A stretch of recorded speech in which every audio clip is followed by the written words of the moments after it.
I would say do not buy this product. Don't buy it. Don't buy it.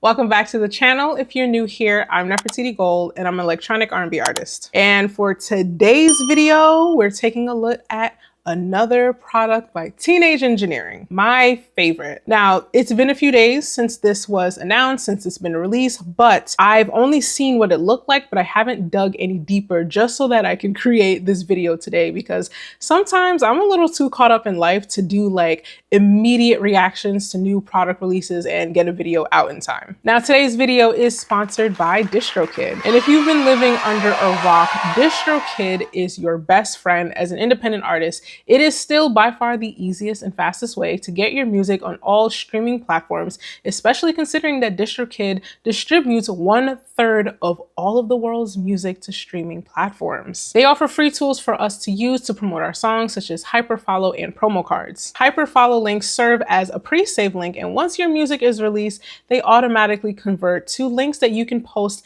anywhere so that your fans can listen to your music on whichever streaming platform they prefer. And promo cards are vertical assets that you can use along the way to promote your music before and after release. Now, these tools are free to use as a DistroKid member, and if you would like to become a DistroKid member to access these tools, check out my link in the description below and get 7% off your first year.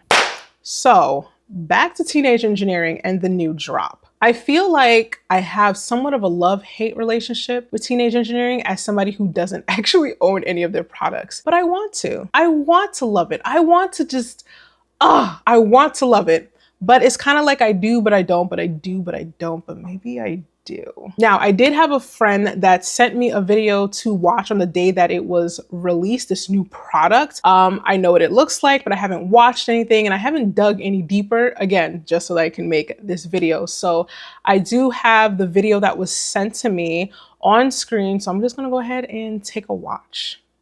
All right, let's see what we got here, Teenage Engineering. And how's it going, everybody? You know who it is. My name is San Woo.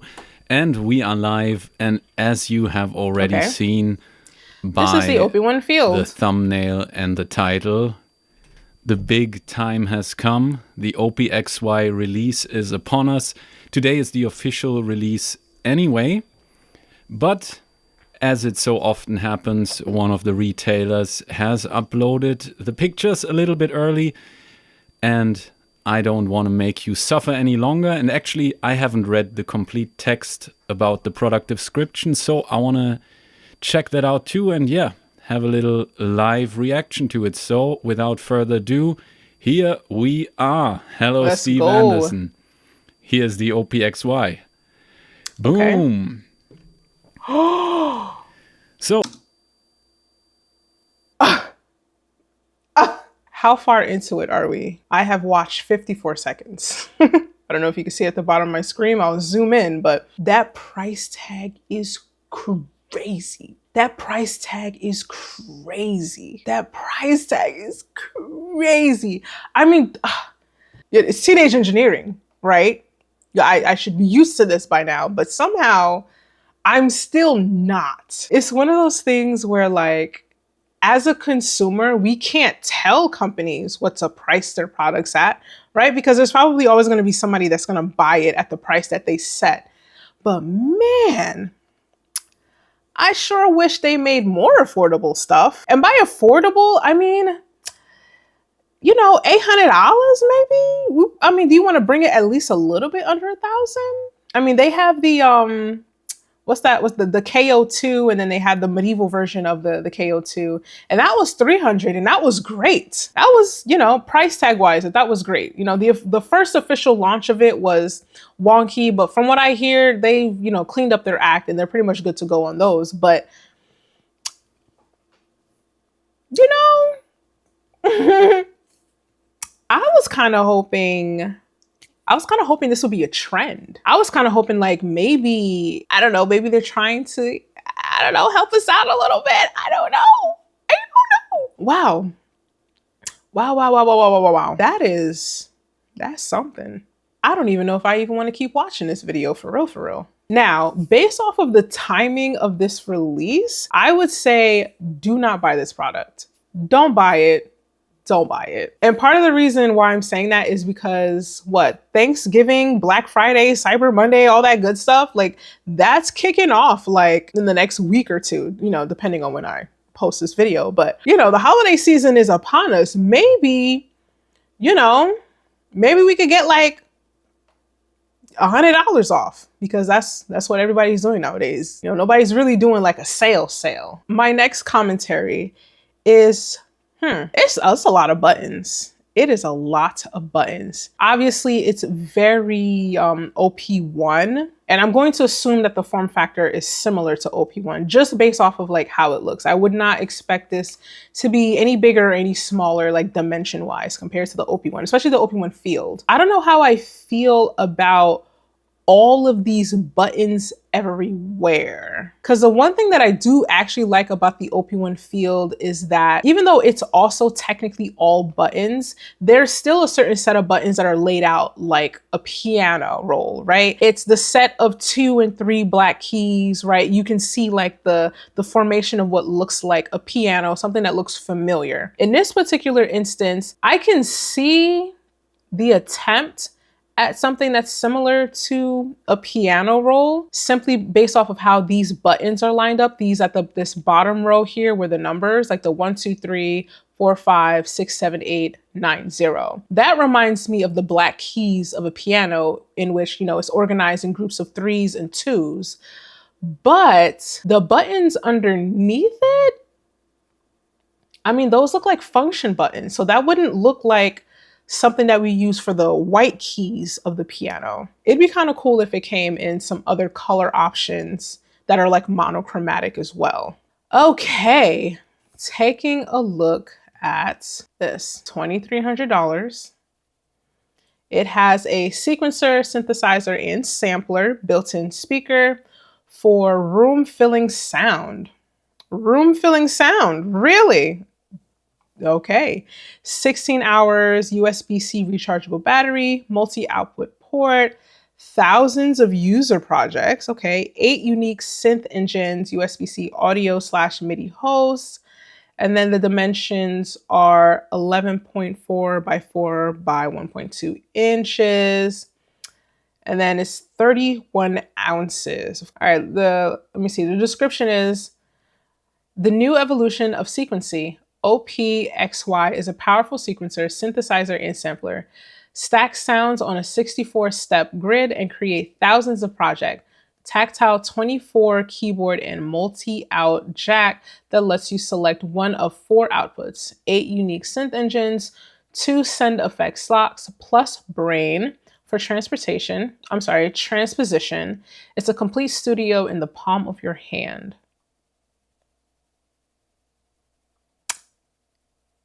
Is it a complete studio in the palm of my hand? I really want to hear what it sounds like. Okay, I didn't think I'd be making another video on this so soon, but holy crap, I just made one of the coolest things I've heard in like 10 minutes using 4 of the sequencing tricks on the OPXY, and it's kind of crazy.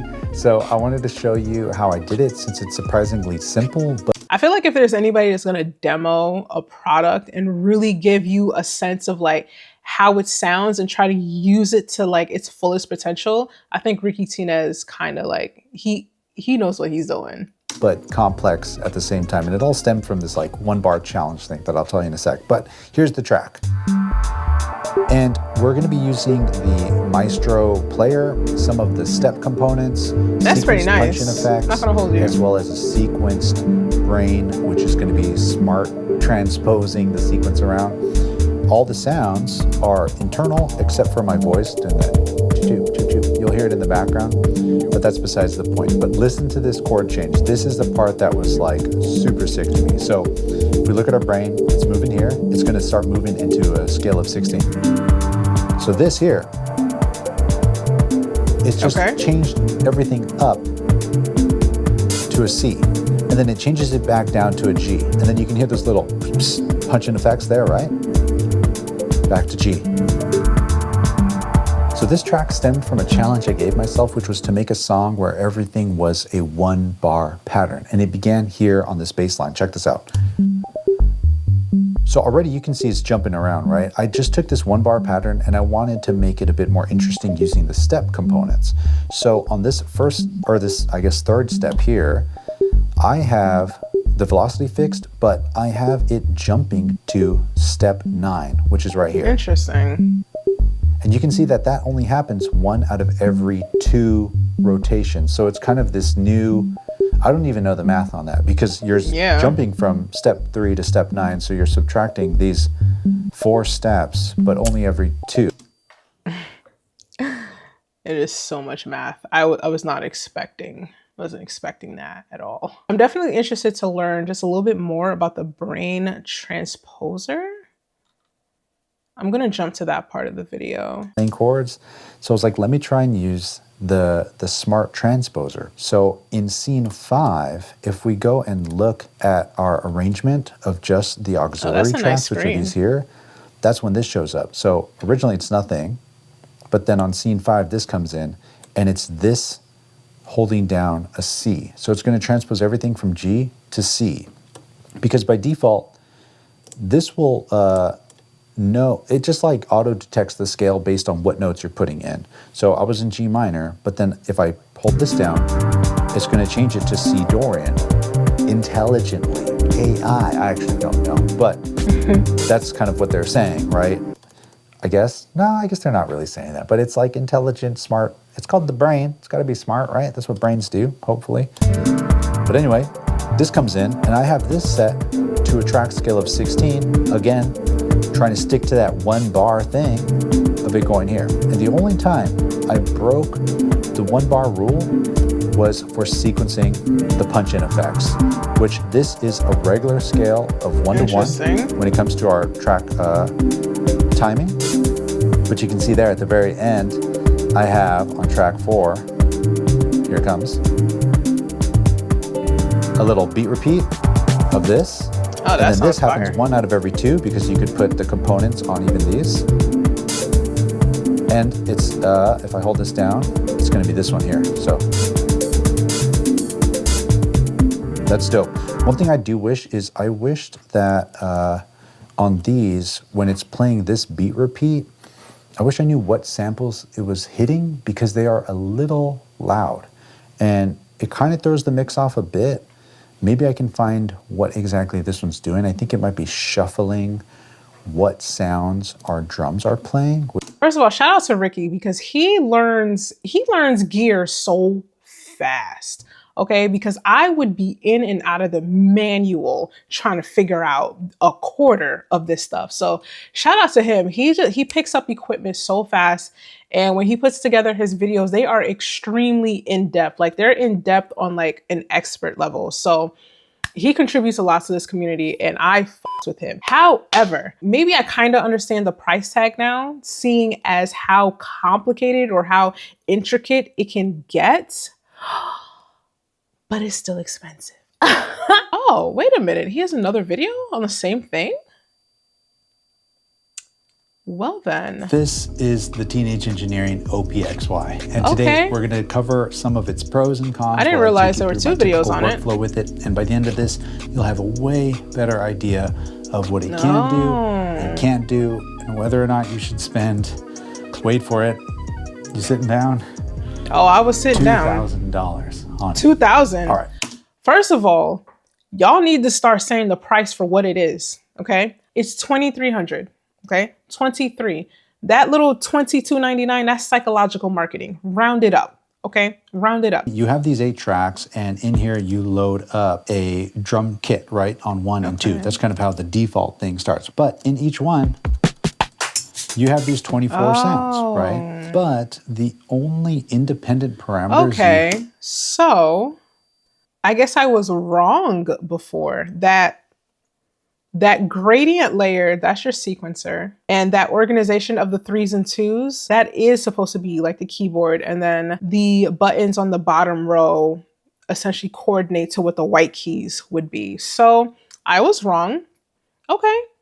Okay, that's actually kind of cool. Something that came to mind as I was watching this video in trying to figure out who would want this at this price point, I think this would be valuable to the electronic performing artist, right? The producer that kind of has like all of your different synths hooked up, and you got the MIDI clock going, and you got something happening over here, something happening over there. You have like a bunch of different pieces of equipment all hooked together. I feel like this would fill the gap for somebody who likes, you know, to mess around with different synths connected together. I feel like this could potentially replace your entire like rig, your entire setup with just one item. Now, if you are said person that likes to connect all bunch of synthesizers and drum machines and groove machines and make like really nice funky tech music and it gets all weird and experimental, correct me if I'm wrong. Do you feel like this would essentially replace a lot of the stuff that you have in your setup? Would it make it easier for you to do more shows because you're not carrying so much gear and it's easier to keep track of? Am I wrong? I could be wrong. I don't know. I will say this, I don't know if it's for me. I would love to get one and try it out, but I don't know if it's for me. Your girl's on a budget. I don't know if this is for me. Not because I don't want it, but because I like to be able to pay my rent. I know everybody wants like the more in-depth details, talk about the features, this, that, and the third. I'm giving you my reaction, how I feel about it, okay? A lot of the times, I only check for the extra features if it's something that actually solves a problem that I'm looking to solve. This, I'm just looking at it for fun. I'm just checking it out. And my conclusion is that I don't know. I think I'm too poor. I'm too poor. With that said, that's really all I have for this video. Definitely leave a comment below. Let me know how you feel about this product. Go ahead and rip me a new one in the comments, as some of you diehard TE fans normally do in these videos. And if anything, I'll just see you in the next video.